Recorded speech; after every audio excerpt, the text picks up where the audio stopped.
말씀을 봉독해 드리겠습니다. 요한복음 3장 16절. 하나님이 세상을 이처럼 사랑하사 독생자를 주셨으니 이는 저를 믿는 자마다 멸망하지 않고 영생을 얻게 하려 하심이라. 이 시간 담임 목사님께서 세상을 사랑하시는 하나님이라는 제목으로 귀한 말씀 전해주실 때 다시 복음의 자리로 나아가리라 결단하는 은혜의 시간 되시길 바랍니다. 아멘. 기도하겠습니다. 하나님 아버지 감사합니다. 귀한 시간을 통해서 한배 교류 30주년 내 날에 오늘 귀한 또 엄청난 또 방문과 만남을 허락하심을 감사드립니다. 오늘 하나님 또 대제국 가운데 하나님의 놀라운 역사들과 일들을 보여주십니다. 모든 나라와 국가 가운데 오늘 하나님의 절대적인 주권을 우리는 믿습니다.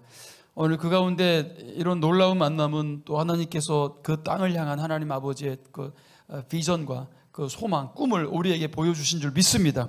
계속해서 기도하면서 하나님 우리에게 주신 사명을 간과하지 않고 하나님 우리의 삶의 영역에서 더 열심히 또 우리가 일하고 더 성실하게 살아내야 될 분명한 이유를 깨닫습니다. 하나님 더 귀하게 쓰임받기를 소망하고 하나님 또 부족하지 않게 믿음으로 더 풍성한 가운데 하나님 주신 귀한 사명 감당하며 달려가기를 주님 소망합니다. 오늘 그런 가운데 하나님 또 11조로 감사로 주일로 또 선교로 하나님 또 여러 가지 제목으로 드리는 귀한 예물을 통해서 하나님이 역사하시고 일하실 때 하나님 넘치도록 하나님 또 흘러 넘치도록 복을 주시고 하나님 더 크게 귀하게 쓰임받는 믿음의 가정 될 때에 하나님 오늘 인천판광교회도 하나님 또 곳간이 마르지 않게 하시고 그것이 하나님 열방 가운데로 흘러가 나눠지는 놀라운 축복과 은혜를 부어 주실 줄 믿습니다. 하나님 우리가 부요함에 처할 줄도 알고 또 우리가 가난함에 처할 줄도 아는 것은 오늘 모든 것이 주님의 것이고 모든 것들이 주님의 주권 가운데 있고 하나님 주님께서 우리에게 주시는 모든 것들이 충분하기 때문이며 하나님 우리에게 주신 구원의 은혜가 더 크기 때문입니다.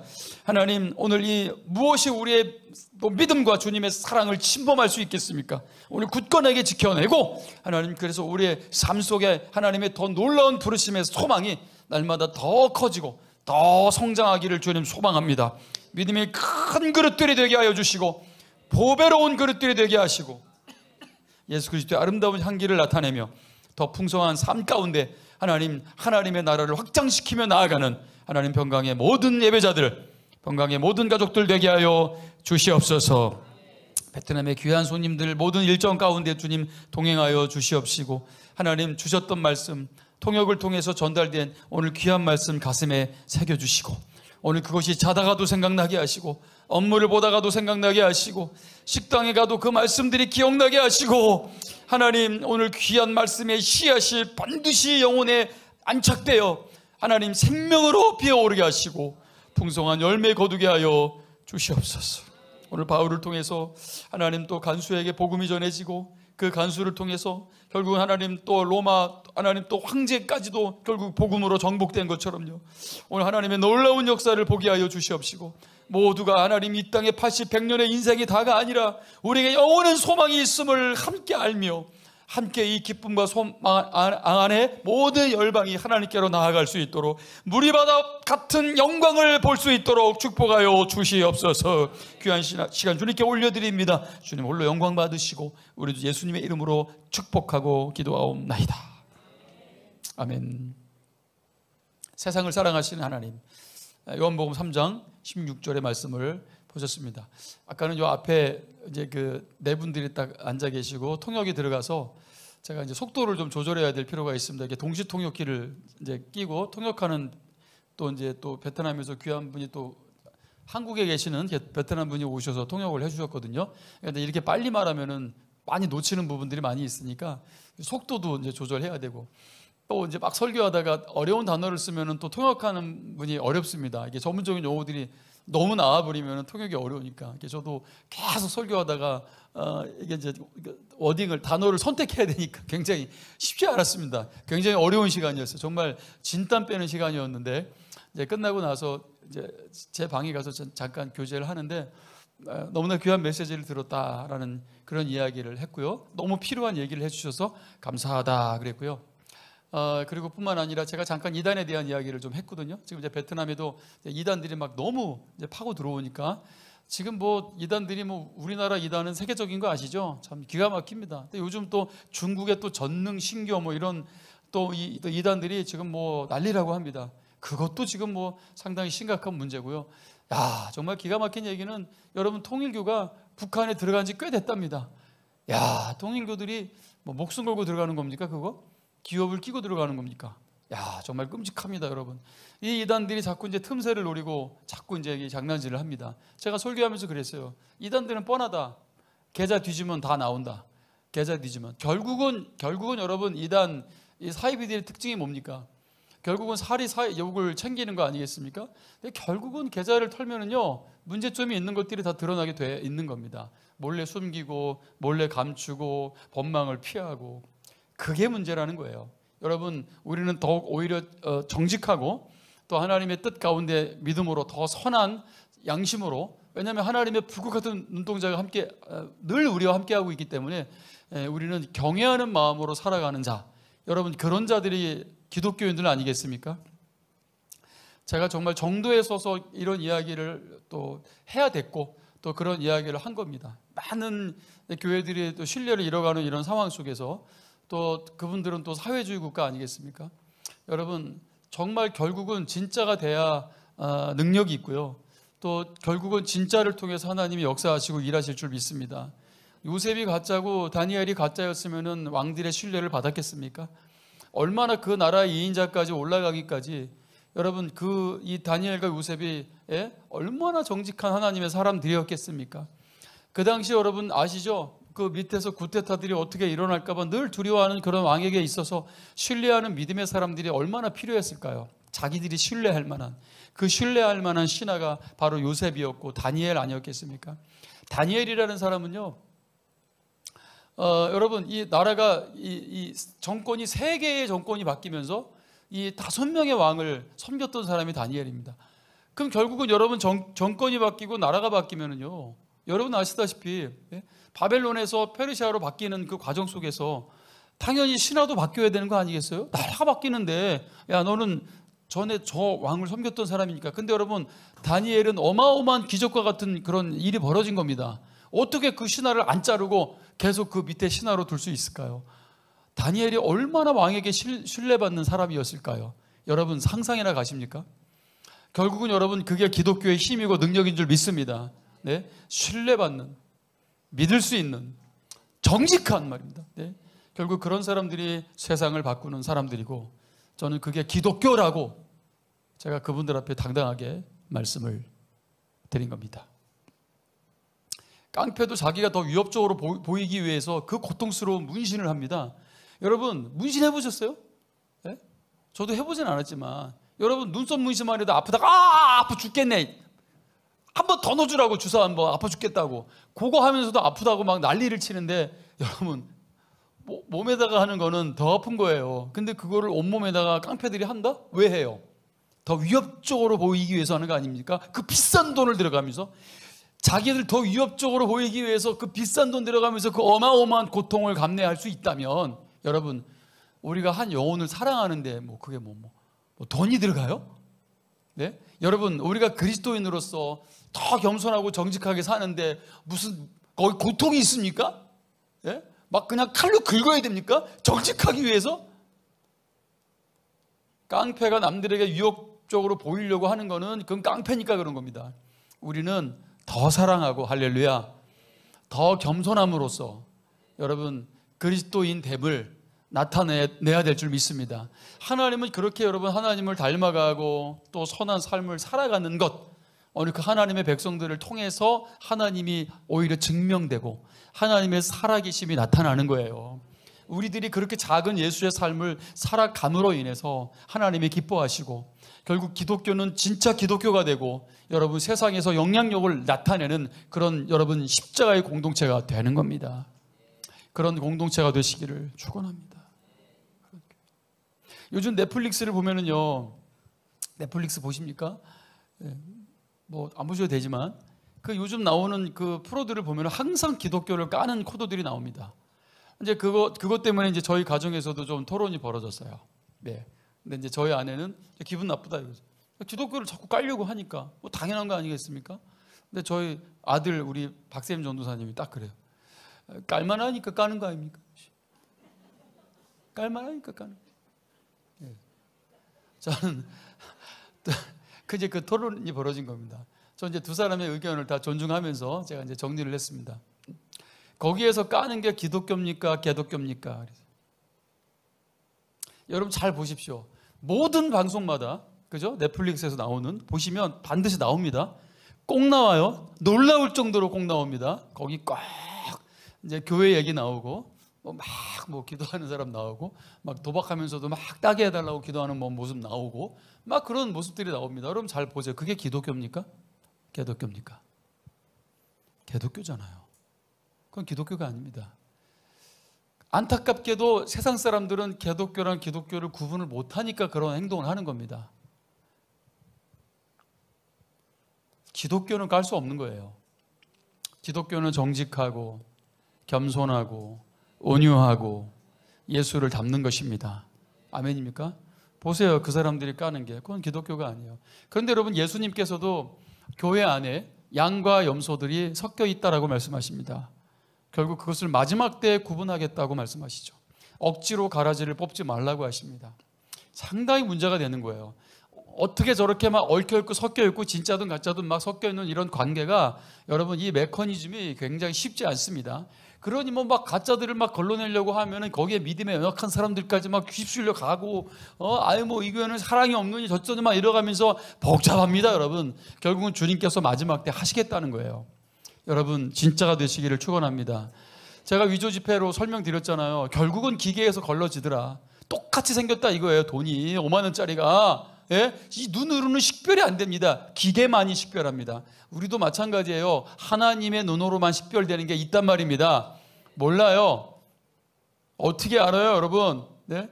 그런데 결국 삶을 통해서 우린 증명해야 되고 예수 그리스도의 선한 모습으로 우리는 날마다 주님을 닮아가는 모습으로 나타나야 될 줄 믿습니다.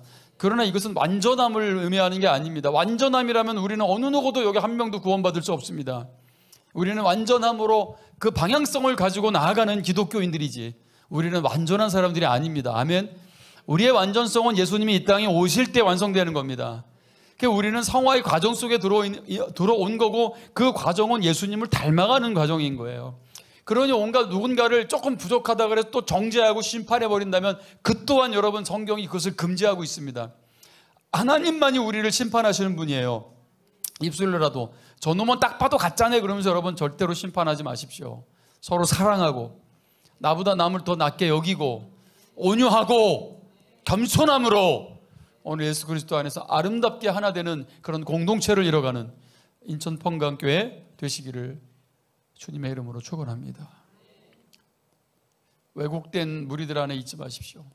거짓을 막 함부로 일삼는 그런 무리들 안에 있지 마십시오. 내 영혼도 죽어갑니다. 내 영혼도 썩어갑니다.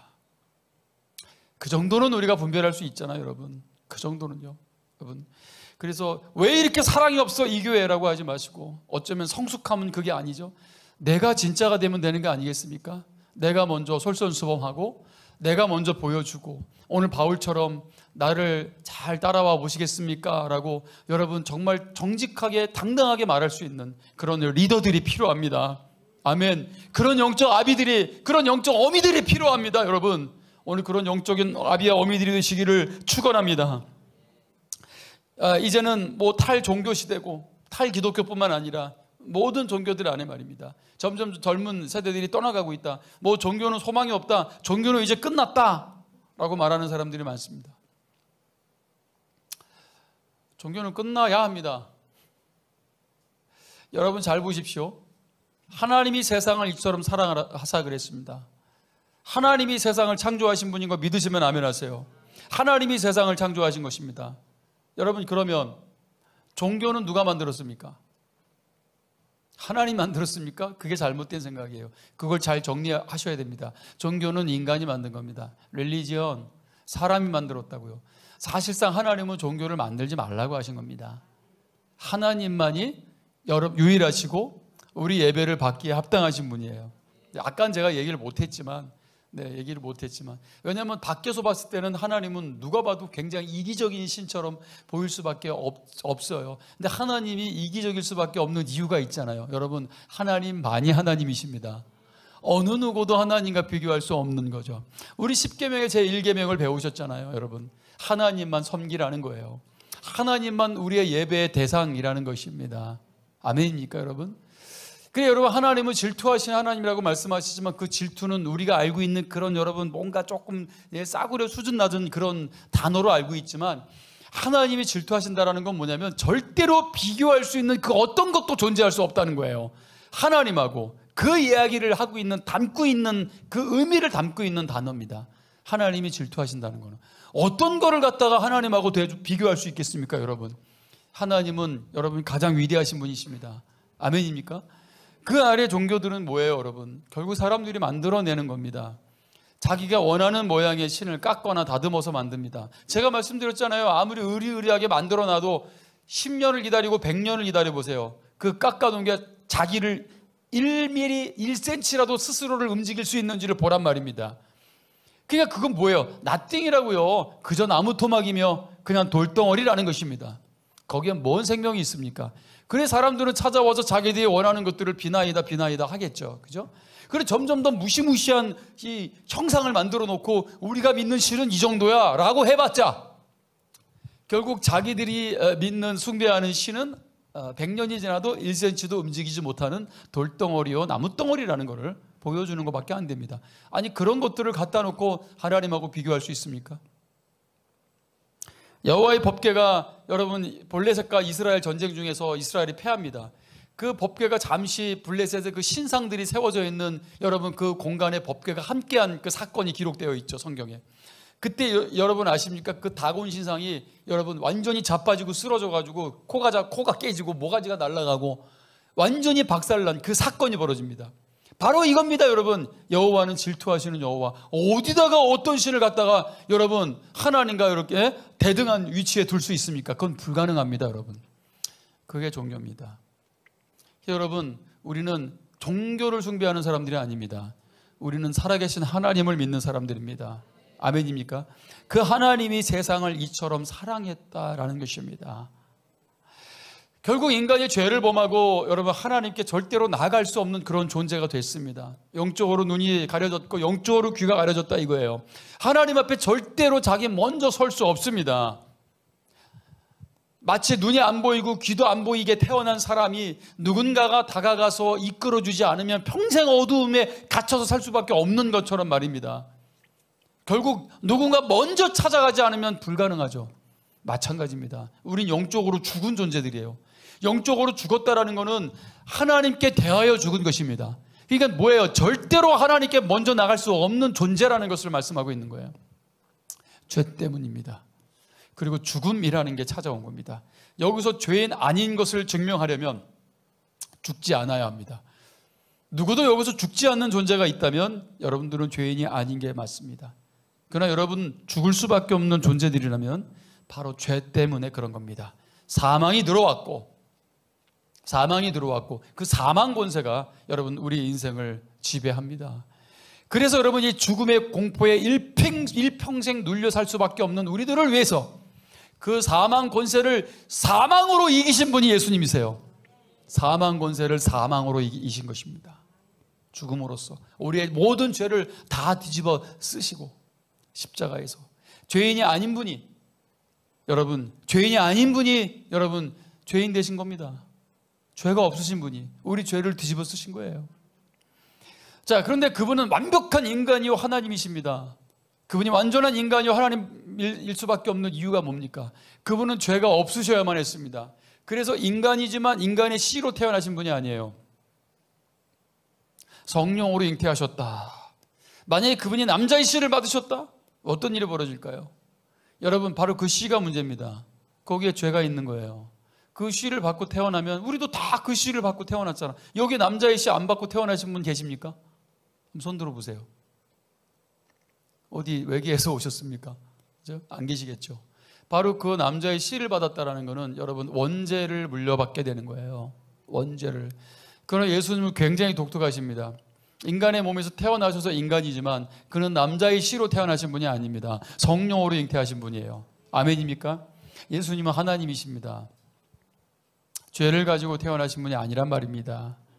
그래, 그분은 단 한 번도 죄를 지신 적이 없습니다. 어떻게 죄진 사람이 본인도 죄인이 어떻게 우리를 용서할 수 있고 내가 너의 죄를 사하노라라고 할 수 있습니까? 오직 예수 그리스도만이 우리 죄를 용서해 줄 수 있는 유일하신 분이라는 거예요. 아멘입니까? 그래서 예수님은 하나님이셔야 했던 것입니다. 그런데 여러분, 인간 속으로, 인간의 역사 속으로 들어오셔서 우리 죄를 뒤집어 쓰시기 위해서는 그분이 인간을 입으셔야 했던 것이죠. 그 굉장히 독특하신 분인 거예요.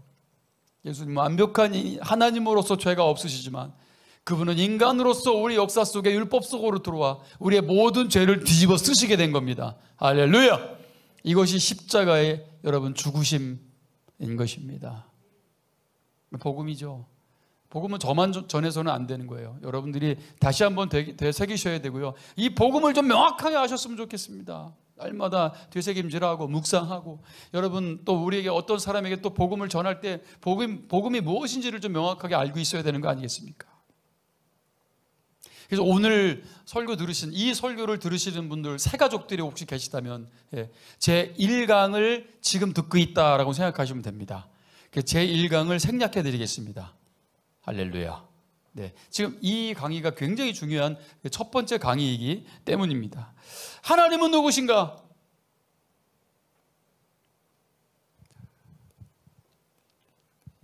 인간의 문명을 발견하기 위해서 고고학자들이 헬리콥터를 띄웠습니다. 중남미 어딘가에 공중을 날고 있습니다. 날다가 그들이 공중에서 뭔가를 발견합니다. 정사각형의 큰 언덕을 하나 발견해요. 그리고 이제 이 헬기가 그 정사각형의 언덕 위에 착륙을 합니다. 왜일까요? 왜 그 언덕 위에 착륙을 할까요? 바로 그곳이 문명이기 때문입니다. 문명. 그저 정사각형을 발견했는데 어떻게 그것이 문명일 수 있을까요? 여러분, 정사각형은 자연이 만들어낼 수 있는 게 아닙니다. 다시 바꿔서 말씀드리면 자연은, 우연은 정사각형도 못 만들어요. 그게 자연입니다. 근데 그 자연이 나를 만들었다고요? 인간을 만들었다고요? 그 자연이 여러분들의 눈동자를 만들었다고요? 이 눈이 얼마나 신비로운지 아시죠? 저는 멀리 볼 수도 있고 가까이 볼 수도 있습니다. 일반적으로 수천만 원짜리 카메라를 할지라도 카메라를 멀리 봤다가 가까이 보면은요, 이 카메라에서 소리가 납니다. 이 렌즈가, 이 엔진 돌아가는 소리가 나죠. 이게 나죠. 근데 여러분 멀리 봤다가 가까이 한번 보세요. 소리 나요, 안 나요? 기가 막힙니다. 여러분 눈에다가 누가 그렇게 오일을 쳐놨습니까? 예? 아무리 멀리 보고 가까이 보고 멀리 보고 가까이 아무 소리도 나지 않습니다. 이 눈동자는 일반적인 수천만 원짜리 카메라보다도 이거는 너무너무 훨씬 더 고기능을, 엄청난 기능을 가지고 있습니다. 카메라도 인간이 만든 것인데 어떻게 여러분 이 눈동자 하나만 가지고 얘기를 해도 이게 어떻게 저절로 생겨날 수 있겠습니까? 너무 신비로운 거죠. 남녀가 사랑을 하고 우리 이세가 태어나고 이런 모든 과정들이 얼마나 신기한지 모르겠어요. 정말 여러분, 하나님은 살아계시고, 아멘. 만약에 이 인간이 우연히 생겼다라는 여러분 그 소위 말하는 그걸 믿는다면 엄청난 믿음입니다. 그건 믿음이에요, 여러분. 그건 팩트가 아닙니다. 페이스, 믿음이죠. 정사각형이 뭔지 정확하게 보여드릴게요. 여러분, 이게 정사각형인데 아까 직사각형으로 사진이 나와가지고 제가 깜짝 놀랐어요. 화면 때문에 찌그러져서 나와가지고 이게 제가 정사각형 사진을 줬는데 이게 화면 비율 때문에 여러분, 이게 정사각형은 여기 이 꼭지점, 네, 요 합과, 네, 요 길이와 요 길이가 다 똑같아야 됩니다. 근데 보시면은 요 길이하고 요 길이는 다르기 때문에 얘는 정사각형이 아니에요. 얘는 이제 이게 무슨 사각형이죠? 직사각형인 거죠, 여러분. 이 정사각형은 4개가 똑같이 맞아 떨어지는 거예요. 이제 이 각도와 법칙에 의해서. 이 정사각형도 자연은 못 만든다고요, 여러분. 우연히 안 만들어진다니까요. 이 각도는 정확하게 누군가에 의해서 각을 딱 재가지고 만들어진 그 언덕을 발견했기 때문에 그 고고학자들이 여기에는 사람들이 살았던 문명이구나라고 판단을 한 거예요. 이해되시죠? 자연은 정사각형도 못 만든다. 여러분 혹시 뭐 자녀들이나 뭐 이제 다른 사람들에게 이제 전도를 할 때 하나님을 혹시 이제 우리가 설명해야 될 필요가 있을 때 이 방법을 가지고 설명하면 될 것 같습니다. 자, 그리고 또 하나의 예를 말씀드리겠습니다. 자, 어떤 남자가 풍랑을 만나서 이제 무인도 같은 섬에 표류를 했습니다. 자, 근데 이 사람이 그 섬이 사람이 살고 있는지 안 살고 있는지는 몰라요. 그래서 이 사람이 그 섬을 한번 탐험해 보기로 했습니다. 이제 한번 마음을 먹고, 자, 이제 그 섬을 막 탐험하는데, 이제 사과나무를 하나 발견합니다. 사과나무를. 근데 사과나무를 발견해서, 배고프니까, 사과라도 한번 따먹겠다고 이제 갔습니다. 갔는데, 사과나무 밑에 사과 열매가 떨어져 있어요. 10개가 딱 떨어져 있습니다. 10개가. 그런데 사과나무의 열매를 봤더니 10개가 한 줄로 뚜루룩 줄이 맞춰져 있는 겁니다. 정확하게 한 줄로. 그리고 사과의 꼭지가 다 정확하게 위로 향하게 돼 있어요. 10개가 똑같이. 자, 이거는 사과나무가 우연히 그렇게 떨어뜨려서 만든 겁니까? 아니면 누군가가 줄을 맞춘 겁니까? 자, 그러면 그 섬에는 사람이 살아요, 안 살아요? 살죠, 여러분. 겨우 사과 10개 줄 맞춰 놓은 거 가지고도 우리는 이 섬에 사람이 산다라는 것을 압니다. 여러분, 우리의 DNA가 얼마나 질서정연한지 아시죠? 상상할 수도 없는 여러분 이 질서, 이 배열, 이 과학이 발달하다 보니까 여러분 이 DNA가 조금만 뒤틀려도 사람으로 태어나지 못합니다. 그걸 아셔야 돼요. 원숭이하고 사람하고 단 한 개 차이인데 그 한 개 차이가 원숭이가 되고 사람이 되는 겁니다. 근데 여러분 이게 얼마나 이 질서가 이 순서가 기가 막힙니까 여러분? 그걸 아셔야 돼요. 이거는 우연히 DNA가 줄을 서서 이렇게 사람이 만들어진 게 아닙니다. 누군가가 그 질서와 줄을 세워놓았겠죠. 그 누군가가 누구일까요? 네, 그 하나님 얘기하기가 어려우셨어요 여러분? 그 누군가가 누구일까요? 하나님이십니다. 할렐루야. 오늘 예배 분위기가 왜 일부 예배 같죠? 원래 이분은 이렇지 않았거든요. 여러분 하나님께서 우리를 창조하신 분이라는 거에 대해서 더 이상 의심할 필요가 없습니다. 여러분 아멘입니까? 하나님이 지으신 거예요. 나를요. 그 창세기 1장 1절에는 태초에 하나님이 천지를 창조하시니라 너무나 자신 있게 그냥 한마디로 정리해버립니다. 하나님이 천지 만물을 창조하신 분인 것입니다. 할렐루야. 여러분 이 우주에 질서가 있기 때문에 태양계에 질서가 있기 때문에 우리가 시계를 보고요. 계절이 생기고요. 365일이 생깁니다. 그게 질서가 아니고 뭐겠습니까? 이게 우연입니까? 아니요. 설계하신 분이 계시다는 거죠. 정확한 기가 막힌 말입니다. 너무너무 신비로운 이 모든 세상을 창조하시고 주관하시는 분이 바로 살아계신 하나님이십니다. 히브리서 3장 4절 읽어보겠습니다. 집마다 지은 이가 있으니 만물을 지으신 이가 누굽니까? 하나님이십니다. 여러분 믿으십니까? 하나님이 지으신 거예요. 여러분 이 물병도 우연히 여기 있는 게 아닙니다. 여러분 누군가가 이 물병을 설계했고 만든 거예요. 이거 얼마나 단순합니까? 그런데 이 인간이 저절로 생겼다 이런 그런 뻥이 어디 있습니까? 그걸 믿는 것도 믿음이에요. 여러분 자, 두 번째 여러분 예수님은 누구십니까? 저를 믿는 자는 멸망하지 않는다 그랬어요. 아까 여러분 죄의 문제, 한 사람의 범죄, 아담의 범죄로 인해서 우리가 죄인이 되었습니다. 그 죄를 해결할 수 있는 분은 유일하십니다. 예수님밖에 안 계십니다. 아멘입니까? 이 땅에서 죄 없이 태어나신 분은 예수님밖에 없기 때문에 그런 거예요. 성령으로 잉태하신 여자의 후손은 유일합니다. 예수님만이 성령으로 잉태한 예수님의 여자의 후손이십니다. 할렐루야. 자, 여러분, 인간이 죄를 범하고 결국 우리는 죽게 되었고 그 죄의 대가는 죽음이다라고 로마서 6장 23절에 분명히 말씀하고 있습니다. 요한복음 1장 29절에는 요한이 예수님을 보면서 보라 세상 죄를 지고 가는 하나님의 어린 양이다 했습니다. 그분은 올 때부터 십자가를 지고 가기 위해서 우리의 제물이 되기 위해서 유월절 어린 양으로 이 땅에 오신 것입니다. 그 유월절 어린 양은 이미 유월절 오늘 이스라엘의 출애굽 사건을 통해서 하나님이 보여주신 거예요. 결국은 그 놀라운 여러분 구원의 미리 보여주심은 결국 십자가를 통해서 성취되고 완성되었다. 그리고 십자가를 믿는 사람들만이 여러분 영생을 얻게 되는 것입니다. 여러분, 그게 하나님의 놀라운 여러분 구원이고 복음, 우리에게 있어서 최고의 기쁜 소식인 것입니다. 예수님은 하나님의 독생자라고 말씀하세요. 하나님 세상에 이처럼 살아가사 독생자를 주셨다. 하나님의 아들이라는 거죠.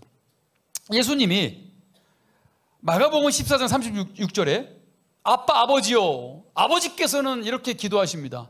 하나님을 아빠 아버지라고 부르십니다. 여러분, 유대인들에게 이게 굉장히 충격이었어요. 하나님을 아빠로 부르는 거. 누가 봐도 인간 예수가 하나님을 아빠로 부르고 있는 거예요. 하나님을 아빠로 부른다는 건 하나님의 아들이라는 거죠. 유대인들의 개념 속에서 하나님의 아들이라는 것은 나와 하나님이 동등하다라는 표현을 하는 겁니다.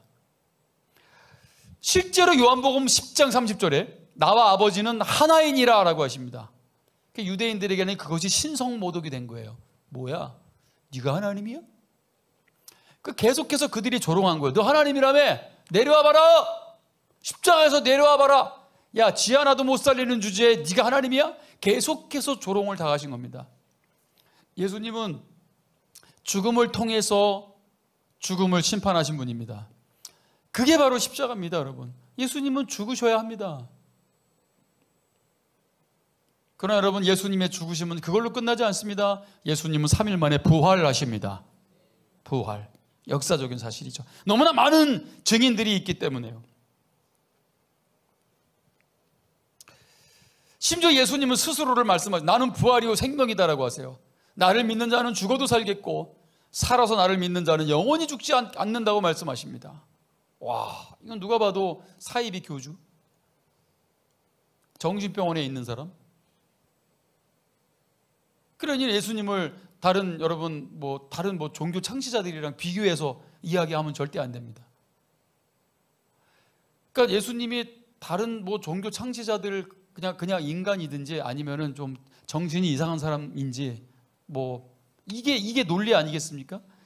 어떻게 여러분 일반적인 인간이 이렇게 말을 할 수 있어요? 아무리 여러분 소크라테스고 마오메시고 아무리 여러분 석가모니를 할지라도 제자들을 앉혀놓고 나는 부활이다, 나는 생명이다 이러면 제자들이 뭐라고 하겠어요? 아유, 우리 스승님이 돌을 너무 많이 닦아가지고 이제 미치셨구나, 자기가 하나님이란다 이럴 거 아닙니까?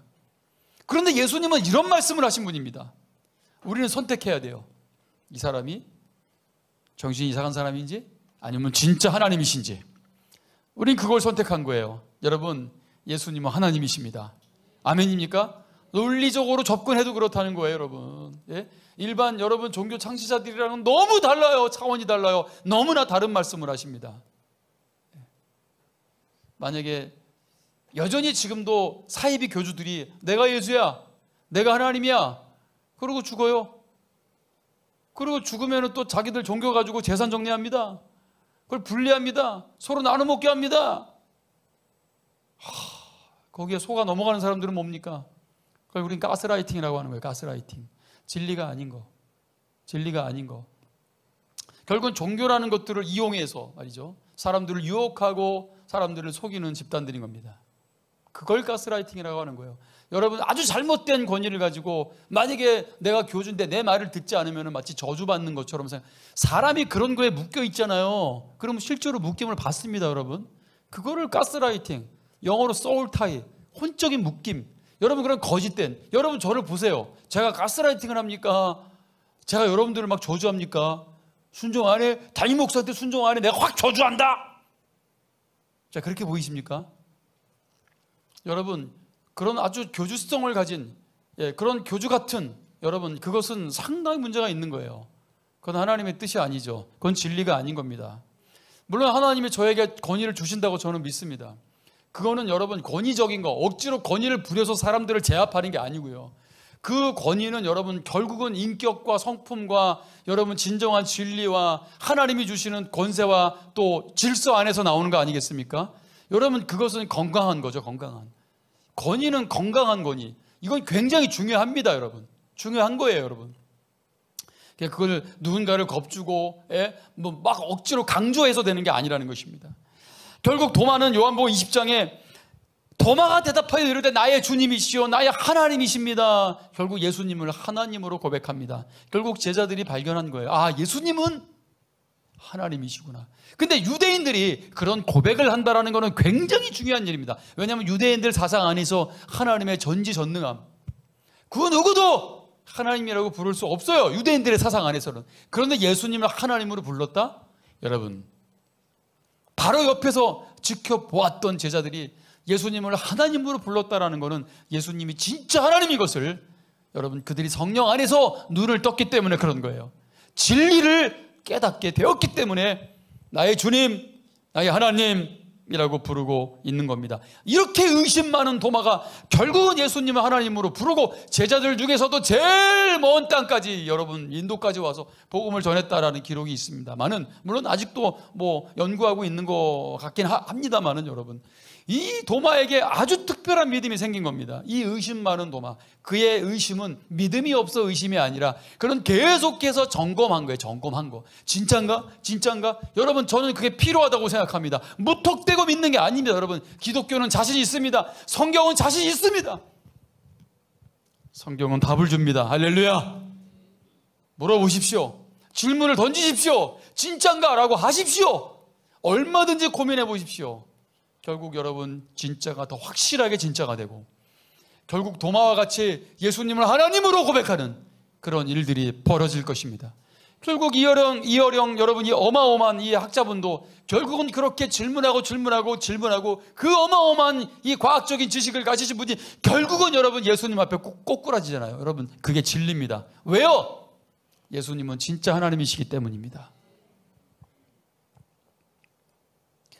그 예수님의 십자가를 믿고 우리는 따라갑니다. 그러나 마태복음 7장에 나더러 주님 주님이라고 말하는 사람이 다 천국에 가는 게 아니다라고 말씀하세요. 예수님께서는 나의 명령대로, 말씀대로, 아버지의 뜻대로 순종하는 사람, 행하는 사람만이 하나님의 나라에 들어갈 것이다. 이것은 여러분, 행함으로 기준을 정했다기보다는 여러분, 우리의 믿음의 분명한 방향성을 말씀하고 있는 거예요.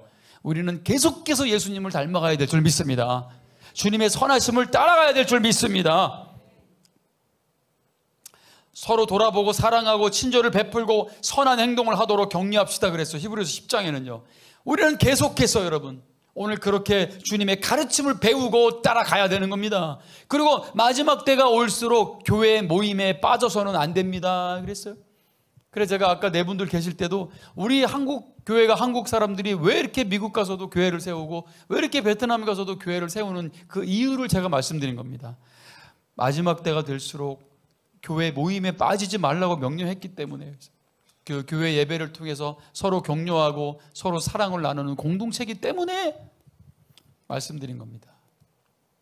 한국 교회가 가서 이제 교회를 개척하고 이럴 때 많이 도움을 주십시오. 한국 교회가 베트남 안에 많이 세워지는 것은 베트남에게도 굉장히 유익이 되는 겁니다 라는 말은 하진 않았지만 그걸 속으로 담고 이야기를 한 겁니다. 결론입니다. 여러분, 로마서 13장 1절에서 3절에 교회가, 기독교가 국가를 바라볼 때 국가의 권위에 대해서 어떻게 생각하고 또 바울은 어떤 명령을 주고 있는지 우리 마지막으로 좀 살펴보겠습니다. 로마서 13장 1절부터 3절입니다. 다 같이 읽겠습니다. 시작. 통치자들에게 복종하십시오. 누구든지 국가의 권세 잡은 사람들에게 복종하십시오. 하나님께서 세우시지 않은 권세란 없습니다. 세상에 있는 권세는 다 하나님께로부터 나왔습니다. 그러므로 그 권세를 거스르는 것은 권세를 세우신 하나님을 거스르는 것과 같습니다. 그런 사람은 심판을 받게 될 것입니다. 의로운 일을 하는 사람에게는 통치자들이 두려움의 대상이 아니지만 악한 일을 행한 사람에게는 두려움의 대상입니다. 권세 잡은 사람을 두려워하지 않고 싶다면 더욱 의로운 일을 행하십시오. 그러면 그에게 칭찬을 받을 것입니다. 아멘. 자, 갑자기 기독교인이 됐습니다. 하나님만이 권세라는 거예요. 그래서 자꾸 이제 이 사회 속에서도 자꾸 국가의 권위야 하나님이 더 높아라고 하면서 이제 그런 일들이 자꾸 벌어지는 거예요. 그게 이제 그 주인과 노예로 있는 관계 속에서도 이제 노예들이 난 더 이상 노예가 아니야. 난 예수 그리스도 안에서 자유해. 자, 이런 막 이탈하는 현상들이 막 벌어지는 겁니다. 그래서 바울이 가르침을 주고 있는 거예요. 그대로 있어라. 사회에 혼란이 벌어지지 않겠냐는 거예요. 어차피 우리는 하나님 안에서 이제 우리는 당연히 영적인 노예가 아니고 당연히 우리는 이제 영혼의 구원을 얻은 것입니다. 그런데 우리가 이 세상 속에서도 그 자리를 지키지 않고 자꾸 이탈하는 상황들이 벌어진다면 이 세상에 얼마나 큰 혼란이 오겠냐는 거죠. 여러분, 권세에 대해서도 이야기합니다. 이 모든 권세는 하나님이 주셨다라는 거죠. 여러분, 이 세상의 모든 질서와 권세의 주인은 하나님이십니다. 아멘입니까?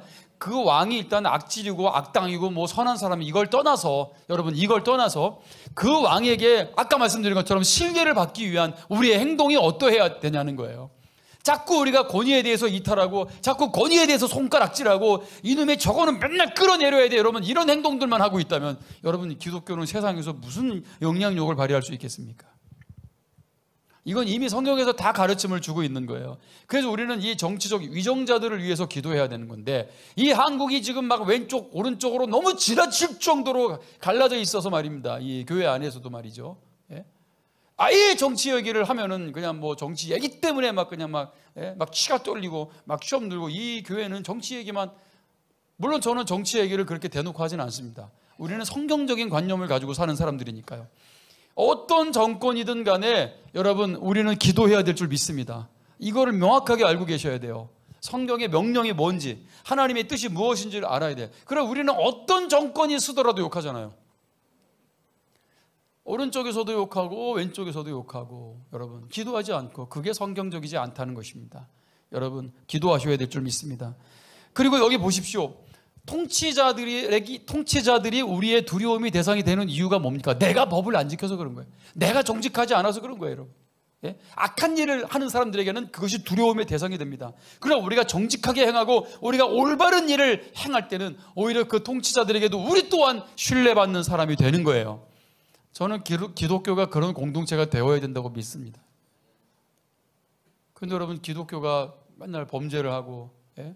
맨날 기독교가 사리사욕을 챙기고, 예? 기독교가 무슨 사이비도 아닌데 자꾸 그런 행동들을 한다면 여러분 어떻게 보겠습니까? 저는 더 정직해야 된다고 믿습니다. 더 정의롭게 가야 된다고 믿습니다. 물론 거기에는 여러 가지 지혜도 필요하고 여러 가지 상황 속에서 우리가 여러 가지 또 대처를 해야 되겠지만 말입니다, 여러분. 그러나 여러분, 하나님이 여러분 분명하게 주시는 하나님의 원리는 어떤 권세가 있더라도 우리는 그 권위에 여러분 겸손하게 따르는 것이 하나님의 뜻이라는 것을 잊지 마십시오. 믿는 사람한테만 권위를 줄 거야 라고 해서도 안 되는 겁니다. 그래서 우리는 어떤 상황 속에도 신뢰받고 존중받고 인정받고 역시 기독교인이야 라는 말을 들을 수 있는 그런 공동체가 되어야 될 줄 믿습니다. 하나님이 세상을 이처럼 사랑하사 독생자를 주셨습니다. 저를 믿는 자마다 멸망하지 않고 영생을 얻게 하려 하심이라. 이 말씀 제가 원고를 우리 슬기 집사님한테 보내줬더니 이 말씀 다 아는 말씀이네요 그러더라고요.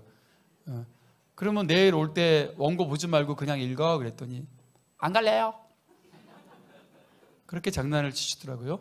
네, 그래서 여러분, 이 말씀은 너무나 잘 아시는 말씀이고, 그죠? 정말 이 기독교의 핵심이 되는 메시지잖아요. 다시 한번, 혹시 잊어버릴지도 모르니까 점검을 한번 하고 말씀을 마치겠습니다. 자, 우리 이제 두 명씩 짝을 한번 지어보시고, 네, 서로 눈을 좀 마주치시고, 네, 하나님이 세상을 이처럼 사랑하사. 왜 안 하세요? 네.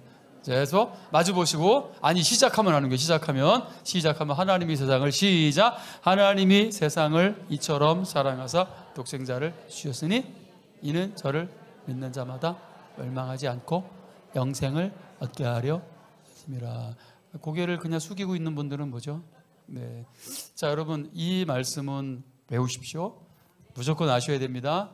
아멘입니까? 네, 우리는 어디 가서도 이런 기회들이 올 때 복음을 증거해야 되니까. 그리고 여러분, 말씀을 자꾸 외우는 거는 여러분 굉장히 건강에도 도움이 되고요. 뇌 건강, 여러분 치매도 오지 않습니다. 할렐루야. 계속해서 하나님 말씀을 가까이 하고 말씀을 묵상하고 오늘 말씀 안에 기쁨으로 살아가는 믿음의 가족들 되시기를 축원합니다. 우리 찬양하겠습니다. 하나님의 은혜. 다 같이 함께 부르고 기도하겠습니다.